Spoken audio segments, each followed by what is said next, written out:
Hi everybody, it's me, Bonkai 922. Listen, crazy man, and all the guys who read the light novel of High School DxD. What the fuck happened in this episode? Because I don't know what happened. Um, I don't. I have no idea. It's like, what the fuck just happened? Okay, so let's get to the beginning. Okay, High School DxD, born episode 8.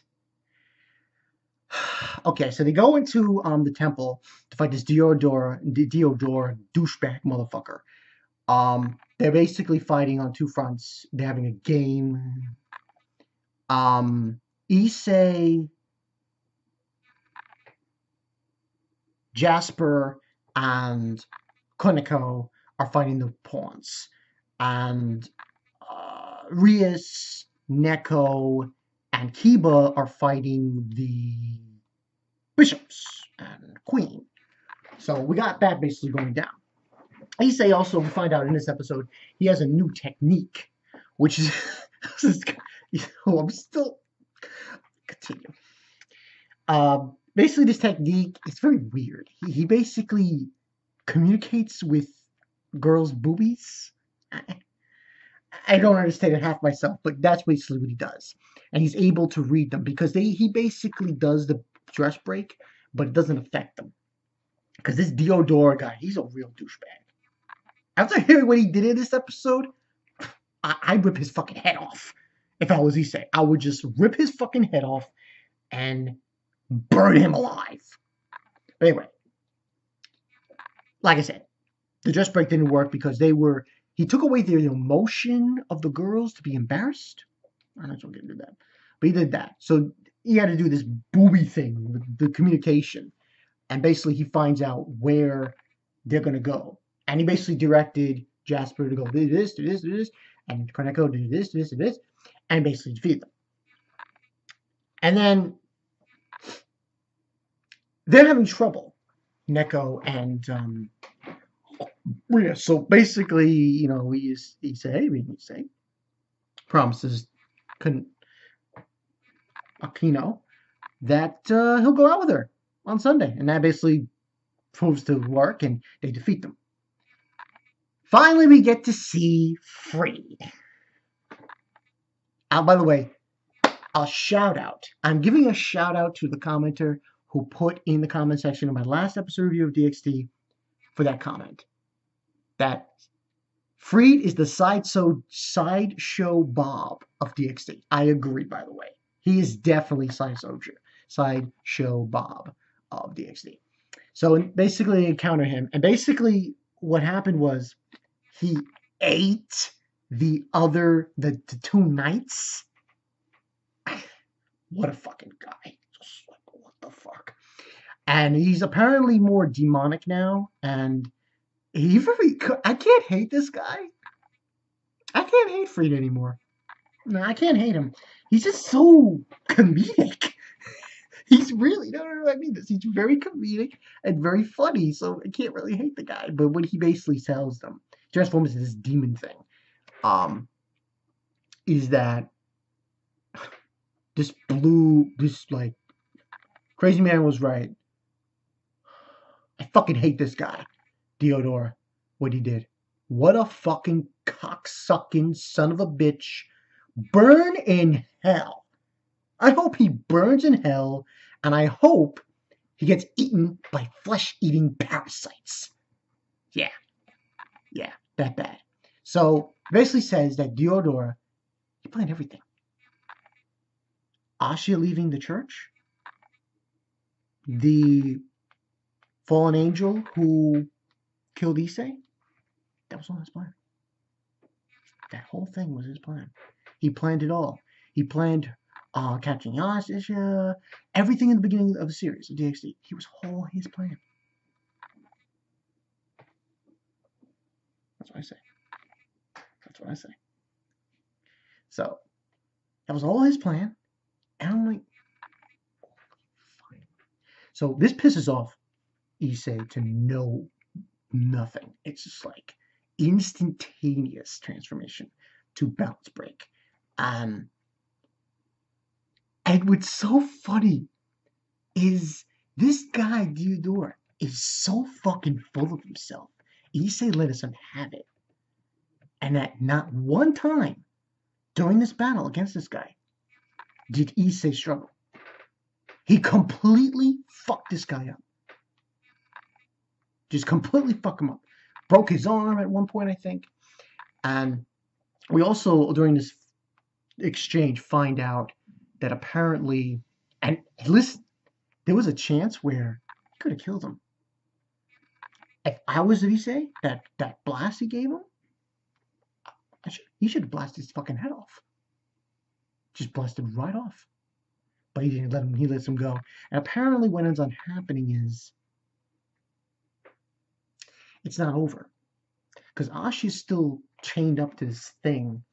And apparently it's kind of complexing. It's a seal. And it can't be removed by normal means. So they have a struggle. And apparently if they don't remove it, she's going to be consumed or some shit. So what ends on happening is Issei does an upgrade version of Dress Break. And that completely dissolves it. She's okay. That's when things get kind of weird. After this exchange, Diodora says a few things like, no way. And Ashi says, okay, she wants to pray. So she goes and prays, for Issei and everything else. And this yellow light shines on her. And she disappears.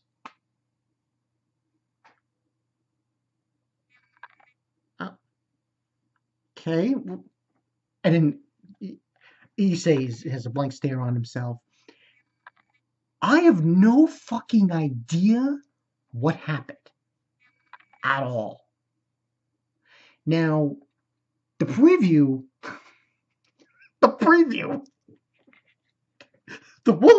preview. Yeah, the motherfucking preview makes me almost shit my pants. Because, okay, in the preview we see a character we've never seen before. Well, this character actually you see in the intro, when she's looking up at this dragon. We see her, we see Vali, and then we see possibly the most ridiculous things I've seen so far in the series. We see, it looks to me like Issei in the dragon armor, and looks like an actual dragon.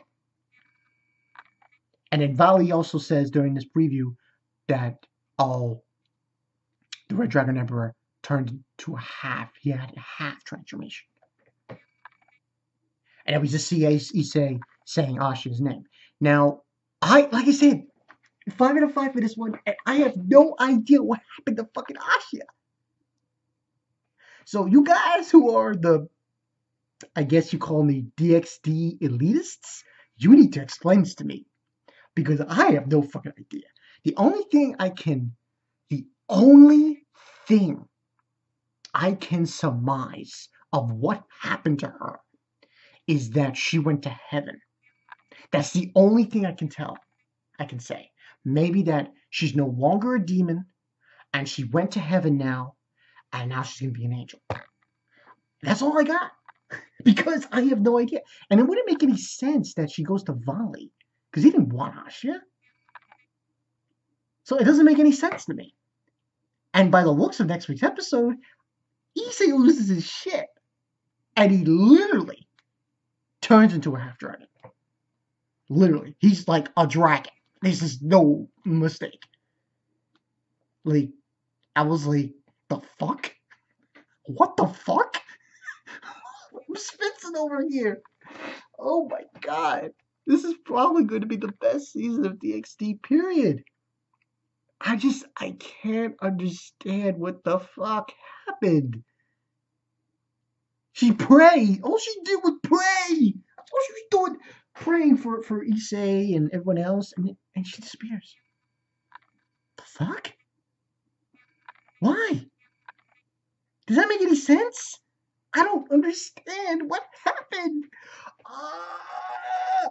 So I'm a little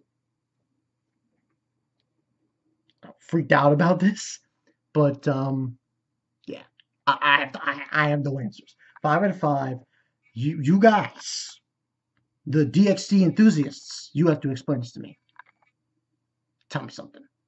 You like novel guys. Guide me to understanding what the fuck happened. Because I don't know. I have no answers. It was so random. It was so random. I'm sorry, but it was so random. All she did was pray. She sat down and she prayed for it to always be with Issei and everybody else. That's it. And she disappears? What the fuck?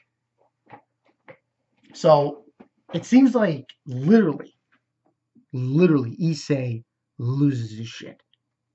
This is like, I don't want to say that this is next week's episode is going to be like on a Naruto kind of level. You know what I mean? When he turns full, 8 tails in the transformation, the pain fight. I don't think it's going to be like that, but it's going to be pretty bad. It's going to be pretty bad. There's the black dragon. He was a dragon. I'm telling you. Oh my god. I have no answers. No answers whatsoever. This has been Bankai Night 22. Like I said, when this uploads, Crazy Man and all you other guys, you light novel guys, you gotta explain this to me because I don't know. I'm freaking out, man. This is so crazy. Ah, ah. So, like I said, in the comment section below, you guys, tell me. What was that? What's going on here? Explain it to me. Gotta explain. Gotta explain. So yeah, I'm Bonka922. I'll see you guys later.